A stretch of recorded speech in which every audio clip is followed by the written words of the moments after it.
Yes, I know. It becomes self-evident. And why did it become self-evident? Because you said, I choose instead of I tend to. You took responsibility and took control. And as soon as you do that, your actions become very transparent. And you can't run away from the truth. And you see what you're doing. And that's all it takes. Taking responsibility.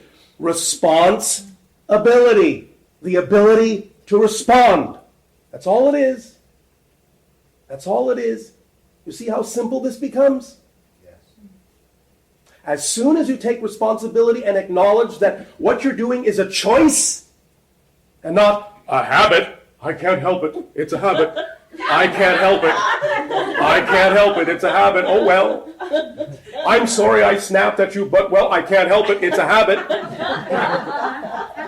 Yes, responsibility into trash can. No more responsibility. I have habits instead of responsibility. So nothing I do is my fault. Nothing I do is anything I have to be responsible for. Now look at that definition also, because many people on your planet equate responsibility with blame, and that's where the word fault comes from. Instead of saying responsibility is my ability to respond, it means I'm in control by taking responsibility.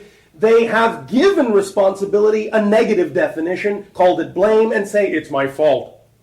And since I don't want to be blamed and I don't want it to be my fault, I cannot take responsibility, so I will replace responsibility with, oh, I don't know, habit.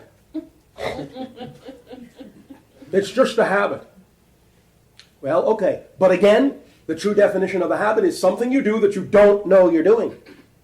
As soon as you know you're doing it, it's not a habit. The habit's gone. If you do it again, it's a choice.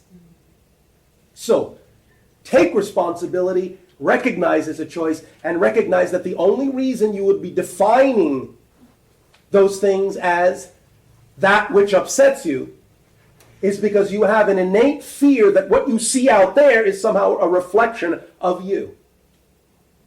And that's what you don't want to look at. I'm not saying it's empirically true about you, but I'm saying you have a definition that gives you the fear that it might be. And so you don't want to look at it. You will, in that sense, lash out at what you see.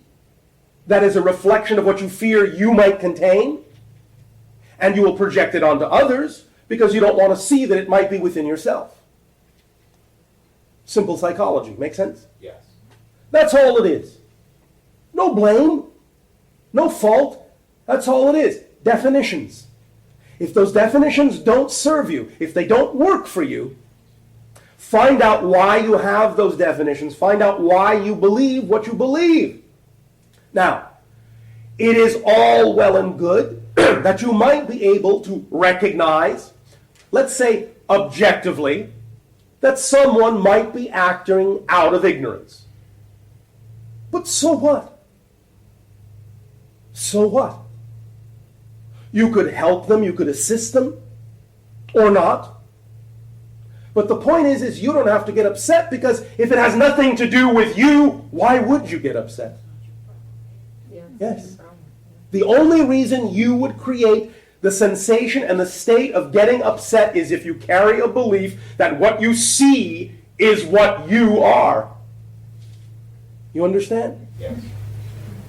So if you don't identify with it, in the same way that if I walked up to you on the street and said, I really hate those orange and pink and purple polka dot socks you're wearing, and you're not wearing socks that look like that, you would go, what's your problem? That has nothing to do with me.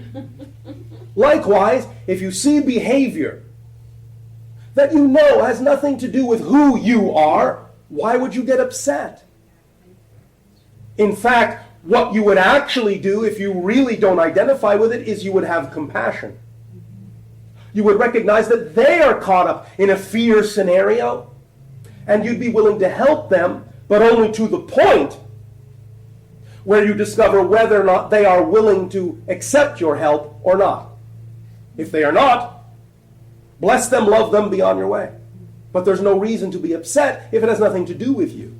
So being upset means you believe it has something to do with a truth about yourself that you're not willing to face.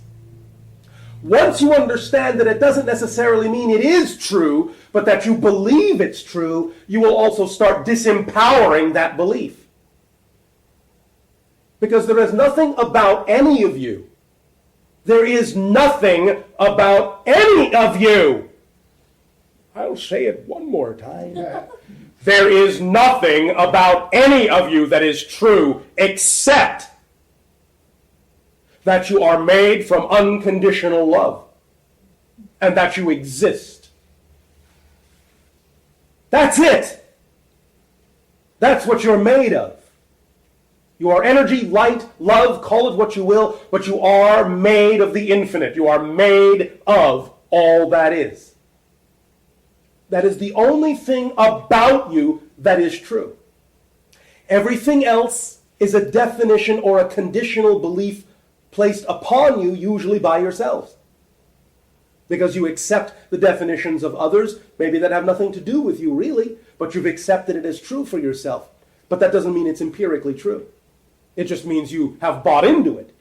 And because you believe it, well, then like any belief, it's going to come with its own self-reinforcing mechanism, because the only way you can experience a belief as being true is if the definition of the belief comes with an underlying code that says, this belief is truer than all other beliefs. That's the only way you can experience a reality physically as being truer than anything else. But once you understand that every belief comes with that instruction to believe that this is true and not that, then you will understand that all beliefs are equally true. It just depends on what you prefer to believe. Does that make sense? Yes, it does. Does that help you? It does help. Now, Bashar? one moment. I would like to say one more thing. I am not saying that you have to incorporate this into your belief system structure right now. It's up to you.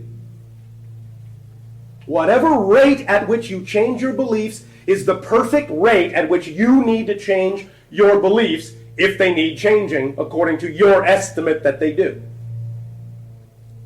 So, what I'm about to say to you, if you give it a shot and find that you can't do it right away, don't heap more negative beliefs on yourself by saying, oh, I did something wrong. What's wrong with me? You follow me? Yes. But what I'm about to tell you is very powerful. Think about it, let it sink in, absorb it at your own